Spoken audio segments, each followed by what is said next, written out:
इस वीडियो में मैं बात करूंगा WWE से जुड़े कुछ मेजर और मेगा अपडेट्स के बारे में, जिसमें रोमन रेंस, ऊसोस, रोंडा रोजी, ब्रे वाइट और रॉयल रंबल के साथ भी जुड़े अपडेट्स हैं। तो ये वीडियो काफी इंटरेस्टिंग होने वाली है, इसे एंड तक देखिए। अगर पसंद आए तो वीडियो को लाइक करें, शेयर करें, और जितने भी दोस्त पहली बार विजिट कर रहे हैं तो प्लीज यार चैनल को जरूर से सब्सक्राइब करें, क्योंकि इसी चैनल के ऊपर आप लोगों को प्रो रेसलिंग से रिलेटेड ऐसी ही इंटरेस्टिंग और लेटेस्ट वीडियोस डेली देखने को मिलती रहती है। तो चलो फिर स्टार्ट करते हैं।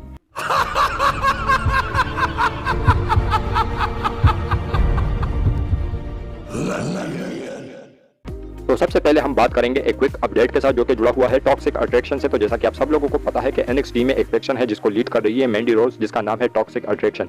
तो इसका आप लोगों को बहुत जल्द ही जो है कोलैब देखने को मिलेगा मेन रोस्टर के अंदर, क्योंकि मैंडी रोज ने अपने ट्विटर अकाउंट पर एक ट्वीट किया है जहां पर उन्होंने कहा है कि अब NXT पे उसके लिए कुछ काम नहीं बाकी रह गया है और ना ही कोई ऐसी सुपरस्टार रह गई है जिसके साथ उसको पंगे लेने हैं। तो अब आप लोगों को बहुत जल्द ही टॉक्सिक अट्रैक्शन का मेन रोस्टर डेब्यू देखने को मिलेगा। इसके साथ हम बात करते हैं अपनी नेक्स्ट अपडेट के बारे में, जो कि जुड़ा हुआ है रॉयल रंबल 2023 से।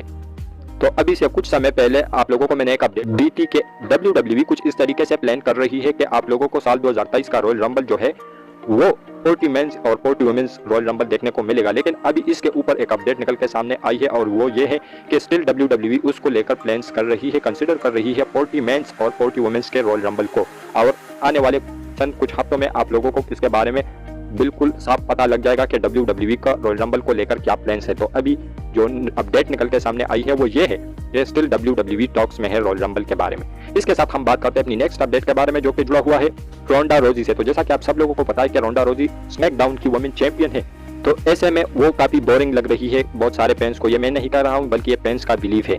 तो ऐसे में कल मंडे नाइट रॉ के दौरान काफी गजब तरीके से जो रोंडा रोजी है वो ट्रेंड कर रही थी, कुछ इस तरीके से कि ट्विटर पर एक बोचाल आया हुआ था रोंडा रोजी के खिलाफ, और वो ये था कि फायर रोंडा रोजी। तो ये बड़े ह्यूज मार्जिन से ये ट्रेंड कर रहा था। और अभी देखना यह होगा कि WWE इसके ऊपर क्या रिएक्शन देती है।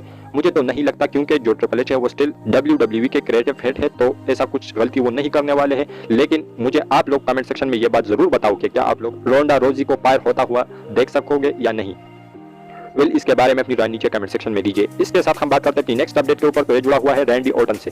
तो जैसा कि आप सब लोगों को पता है कि मैंने कुछ ही दिन पहले अपनी एक वीडियो में आप लोगों से कहा था कि रैंडी ऑर्टन के बारे में अपडेट निकल के सामने आई है, और वो ये है कि रैंडी ऑर्टन अभी आगे से शायद से रिंग में कम्पीट करे। लेकिन अभी जो रैंडी ऑर्टन को लेकर एक गुड न्यूज सामने आई है, और वो ये है कि उसके जो फादर बॉब ऑर्टन है, तो उसे सवाल पूछा गया कि रैंडी ऑर्टन कब तक अपनी वापसी करेंगे।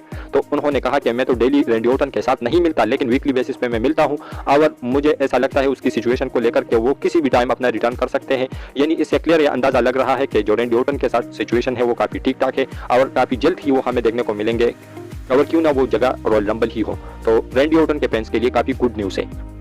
इसके साथ हम बात करते हैं अपनी नेक्स्ट अपडेट के ऊपर, तो ये जुड़ा हुआ है रोमन रेंस से। तो जैसा कि आप सब लोगों को पता है कि रोमन रेंस जो है सर्वाइवर सीरीज वॉर गेम्स के अंदर कंपीट कर रहे थे, तो वहां पर एक टप्पर लगाया था केविन ओवेंस ने, तो उसकी वजह से थोड़ी सी कंट्रोवर्सी हुई थी बैक स्टेज के ऊपर। और वो ये थी कि जो रोमन रेंस है उसके ईयर ड्रम में कुछ प्रॉब्लम हुई थी, और उसके बाद ये जो अपडेट्स निकल के सामने आई थी वो ये थी कि रॉयल रंबल के अंदर केविन ओवेंस और रोमन रेंस का जो मैच है वो भी खतरे के अंदर है। लेकिन अभी जो सिचुएशन है वो नॉर्मल है, और अपडेट निकल के सामने आई है कि आप लोगों को रॉयल रंबल के अंदर केविन ओवेंस और रोमन रेंस की मैच देखने को मिलेगी, जो कि काफी कमाल की बात है।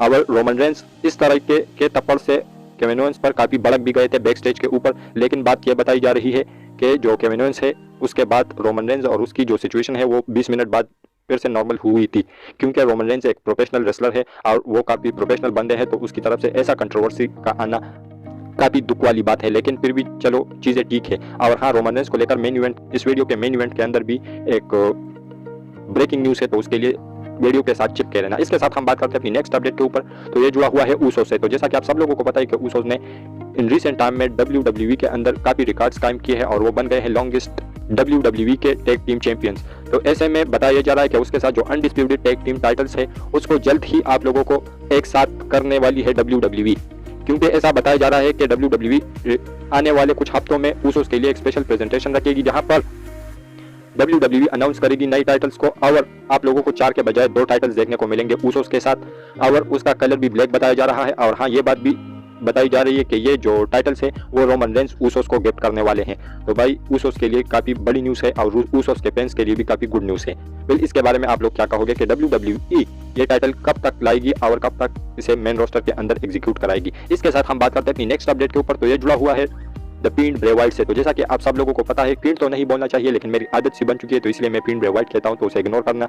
इस तो ब्रे वाइट को लेकर एक अपडेट निकल के सामने आई है कि आप लोगों को रॉयल रंबल के अंदर ब्रे वाइट का एक अनोखे स्टिपुलेशन वाला मैच देखने को मिलेगा और ये एक डार्क मैच हो सकता है क्योंकि उसकी जो स्टिपुलेशन है वो ये बताई जा रही है कि ये पिच ब्लैक मैच होने वाला है। तो पिच ब्लैक जितनी भी सर्चेज मैंने किए हैं यूट्यूब के ऊपर, गूगल के ऊपर, तो इस तरह के स्टिपुलेशन वाला मैच मुझे कहीं पर भी नहीं मिला। तो ये एक अनोखा स्टिपुलेशन है और देखेंगे कि ये किस तरह से होता है, लेकिन नाम से ये लग रहा है कि ये एक डार्क मैच होगा। और देखा जाए रिसेंट टाइम में तो ये एले नाइट के खिलाफ हो सकता है पॉसिबली, लेकिन अगर WWE इस तरीके से नहीं जा रही तो फिर आप लोगों को ब्रे वाइट का कोई अलग ही अपोनेंट देखने को मिलेगा। लेकिन जो स्टिपुलेशन है वो काफ़ी यूनिक और काफ़ी कमाल की होने वाली है और अगर आप लोगों को इसके बारे में कुछ पता है तो कमेंट करके ज़रूर बताइए। इसके बाद हम बात करते हैं अपनी फाइनल अपडेट के ऊपर जो कि जुड़ा हुआ है रोमन रेंस से। तो जैसा कि आप सब लोगों को पता है कि जो रोमन रेंस है उसके पास दोनों टाइटल है और अगर रॉयल रंबल में बंदा जीतता है तो वो क्या करेगा, एलिमिनेशन चैम्बर में अगर कोई बंदा जीता है तो वो क्या करेगा, अगर रॉक वापस आता है तो वो क्या करेगा। तो ऐसे में WWE ने एक हल निकाली है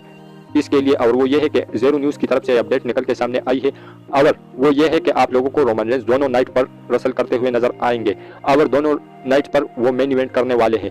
तो ये कंफर्म न्यूज़ नहीं है बल्कि आप लोग ऐसा मान के चलो क्योंकि WWE ऐसा कंसीडर कर रही है। अगर इसके ऊपर कोई कंक्रीट अपडेट निकल के सामने आती है तो वो भी आप लोगों को इस चैनल के ऊपर मिलेगी। लेकिन WWE के कुछ इस तरीके से प्लान है कि अगर रॉयल रंबल कोई अलग सुपरस्टार जीता है और एलिमिनेशन चैम्बर में कोई अलग सुपरस्टार जीता है तो वहां पर आप लोगों को दोनों नाइट पर रोमन रेंस के टाइटल्स के लिए मैचेस देखने को मिलेंगे। और सिर्फ ये नहीं बल्कि WWE का इस रिपोर्ट का यही मानना है कि WWE ये कंसीडर कर रही है कि नाइट 1 पर वो एक टाइटल ड्रॉप करने वाले हैं और नाइट 2 पर वो दूसरी टाइटल ड्रॉप करने वाले हैं। तो अगर WWE कुछ इस तरीके से प्लान कर रही है तो दो मैच तो रोमन रेंस के फैंस के लिए काफी खुशी की बात है, जो कि मैं भी हूँ। दूसरे नजरिए से हम देखें तो अगर रोमन रेंस इतने शानदार टाइटल रेन को फर्स्ट नाइट पर भी एक टाइटल हारे किसी एक सुपरस्टार के अगेंस्ट और दूसरी नाइट पर दूसरा टाइटल हारे तो कुछ इस तरीके से एंड होगा तो फिर ये बात फैंस को बिल्कुल ही हजम नहीं होगी क्योंकि इतने कमाल के रेन को किस तरह से कोई सुपरस्टार आके खत्म कर सकता है। वेल अगर कोई बड़ा मैच होता है तो फिर तो ठीक है, लेकिन अगर इस तरीके से नहीं है तो फिर WWE को प्लान में कुछ चेंज करने चाहिए क्योंकि एक टाइटल की बात है तो फिर तो ठीक है, एक टाइटल लेनी है तो फिर नाइट 1 को हराओ, नाइट 2 पर उसको जिता दो मेन इवेंट के अंदर। क्योंकि अगर रॉक के साथ नाइट 2 पर मैच होता है तो फिर उसको जिताने का कोई रीजन ही नहीं है। क्यों? क्योंकि वो एक टाइम अपीयरेंस एक मैच के लिए आएंगे रेसलमेनिया के अंदर तो उसको जिताने का कुछ फायदा नहीं है। वो टाइटल को रिलिंक्विश करेंगे या फिर उसको अगले ही दिन किसी मैच के अंदर ड्रॉप करेंगे तो फिर रोमन रेंस के पास ही एक टाइटल सही है और समरस्लैम में जाके वो किसी और के अगेंस्ट वो ड्रॉप करे तो फिर सही है। विल आप लोगों को किस तरह से लग रहा है कि WWE का ये प्लान सही है या नहीं? विल इसके बारे में अपनी राय नीचे कमेंट सेक्शन में दीजिए और हमारी ये जो आज की वीडियो थी वो यहीं तक की थी। अगर पसंद आए तो वीडियो को लाइक करें, शेयर करें। अगर जितने भी दोस्त पहली बार विजिट कर रहे हैं तो प्लीज यार चैनल को जरूर से सब्सक्राइब करें क्योंकि इसी चैनल के ऊपर आप लोगों को प्रो रेसलिंग से रिलेटेड ऐसी ही इंटरेस्टिंग और लेटेस्ट वीडियोस डेली देखने को मिलती रहती है। तो मिलता हूँ आपसे बहुत ही ज्यादा जल्दी किसी और इंटरेस्टिंग वीडियो के साथ, तब तक के लिए बाय बाय, टेक केयर।